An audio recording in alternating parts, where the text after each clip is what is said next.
Hello friends, कैसे हैं आप सभी। मैं हूं शशि।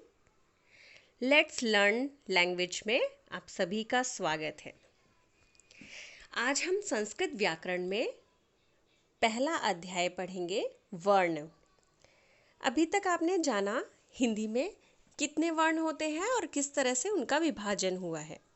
अब हम जानते हैं हिंदी और संस्कृत में क्या अंतर है और जिस तरह से हिंदी में वर्ण होते हैं क्या उसी तरह से संस्कृत में वर्ण होते हैं या कुछ भिन्न है। चलिए आइए देखते हैं वर्ण।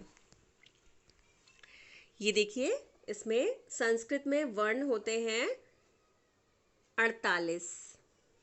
48 वर्णों का प्रयोग होता है। 48 मीन्स 48। और आपने हिंदी में पढ़ा था 44। इट मीन्स आपके इसमें 4 वर्ण जो हैं वो ज़्यादा हैं। हम अभी संयुक्त अक्षर और हर व्यंजन की बात नहीं करेंगे। हम सिर्फ स्वर और व्यंजन की बात करेंगे। जैसे हिंदी में स्वर और व्यंजन स्वर थे। हिंदी में कितने स्वर थे? हिंदी में 11 स्वर। और संस्कृत में यहाँ पर होंगे, संस्कृत में 2 और हो जाते हैं तो 13 हो जाते हैं। ठीक है, चलिए देखिए, ये जो वर्ण होते हैं ये 48 होते हैं संख्या में। ठीक है, और इनको हम 3 भागों में विभाजित करते हैं। पहला है स्वर, दूसरा है व्यंजन और तीसरा है अयोगवाह। ठीक है, तो पहला जो था हमारा स्वर, हमने हिंदी में स्वर पढ़े थे 11। ठीक है, अब हम संस्कृत में स्वर पढ़ेंगे 13। कितने स्वर? 13। ठीक है, चलिए आइए देखते हैं। आज हम इस वीडियो में सिर्फ स्वर पढ़ेंगे। अगले पार्ट 2 में हम व्यंजन पढ़ेंगे। ठीक है, तो हम ज़्यादा समय ना लेते हुए हम ये शॉर्ट शॉर्ट वीडियो बनाएंगे जिसमें आपको पार्ट में डिवाइड होगा। पहला पार्ट स्वर और दूसरा पार्ट व्यंजन। फिर आगे के जो वर्ण होंगे वो तीसरे पार्ट में होंगे। ठीक है, तो आइए देखते हैं हम लोग। ये देखिए, स्वर। संस्कृत के स्वर होते हैं 13। ठीक है, 13 स्वर कौन कौन से होते हैं?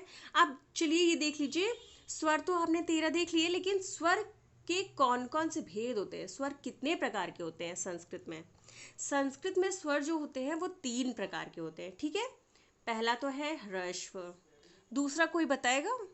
दूसरा है, पहला कौन सा है? ह्रीश्व।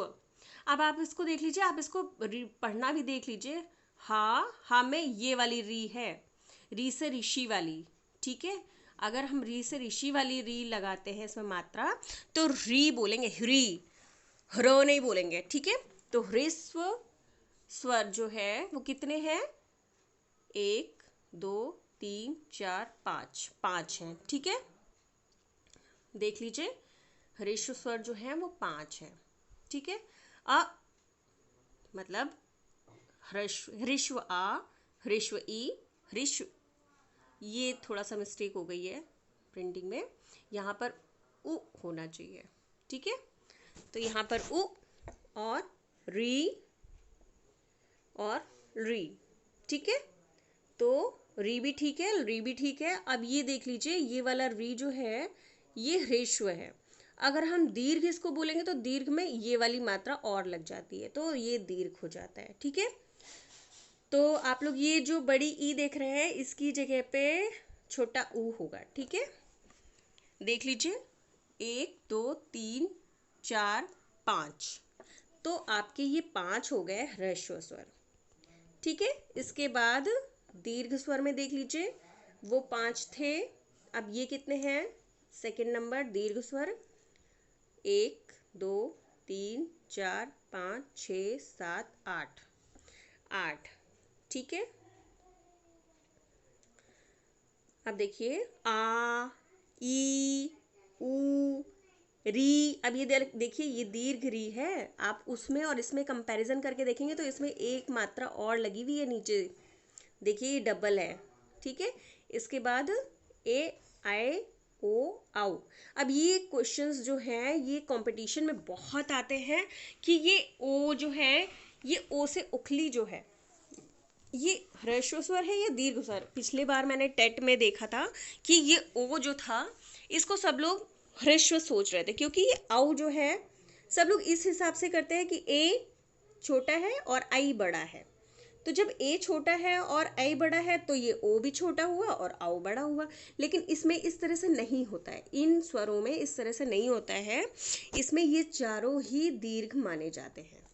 ठीक है, तो इसमें से ए आए या आई आए, दोनों ही किसके लिए हैं? दीर्घ।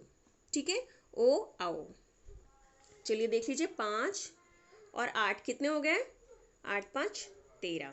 ठीक है, तो आपके कितने स्वर हो गए? 13। अब लास्ट जो भाग है, 2 भाग आपने पढ़े, ह्रस्व, ह्रीश्व और दीर्घ। अब तीसरा है प्लुत। ठीक है, प्लुत के अलग से कोई भी स्वर नहीं होते हैं। अब ये देख लीजिए, ये प्लुत का सिंबल है। ठीक है, कहीं भी कोई भी मात्रा इसमें लगती है तो ये मात्रा के आगे, जैसे ओम लिखा हमने, ओ। अब ये देखिए, ओ ऑलरेडी पहले से ही मात्रा है। अब अगर हम ओ के आगे इस तरह से लगा देते हैं तो यह हो जाता है क्या? यह हो जाता है ओम। ठीक है, इसको मतलब ओ को हमने 2 बार अपने मात्रा में खींचा। ठीक है, ओ को हमने 2 बार खींचा, ओ म। अब अगर हम इसमें इसकी जगह पर हम ये लगा देते हैं तो इसको हम तिगुनी मात्रा में 3 गुना खींचते हैं, ओम। तो इस तरह से ये जो स्वर हैं ये आपके कंप्लीट हुए। ठीक है, तो ये देखिए, ह्रस्व स्वर, दीर्घ स्वर और प्लुत स्वर। ठीक है, तो आपकी ये कितने स्वर हो गए? स्वर के कितने भाग हो गए? 3 भाग। और तीनों भागों में इन तीनों भागों में आपका ये कवर हो गया है कि आपने कौन कौन से स्वर, इसमें कौन कौन से स्वर हैं। स्वर, ह्रस्व स्वर, दीर्घ स्वर और प्लुत स्वर। आगे हम नेक्स्ट वीडियो पार्ट 2 बनाएंगे तो उसमें जानेंगे कि व्यंजन कौन कौन से होते हैं और व्यंजन के उच्चारण स्थान क्या क्या होते हैं, कौन से व्यंजनों के कौन कौन से भाग हैं। ठीक है, तो आज हम वीडियो को इतना ही रखते हैं। और प्लीज़, अगर आपको हमारा ये वीडियो पसंद आया हो, हमारे समझाने का तरीका पसंद आया हो, तो प्लीज़ हमारे चैनल को सब्सक्राइब करिए और बेल आइकन ज़रूर दबाइए। नहीं तो हमारा जो नेक्स्ट आने वाला वीडियो है उसका नोटिफिकेशन आपको नहीं मिलेगा। तो प्लीज़ सब्सक्राइब एंड शेयर। धन्यवाद।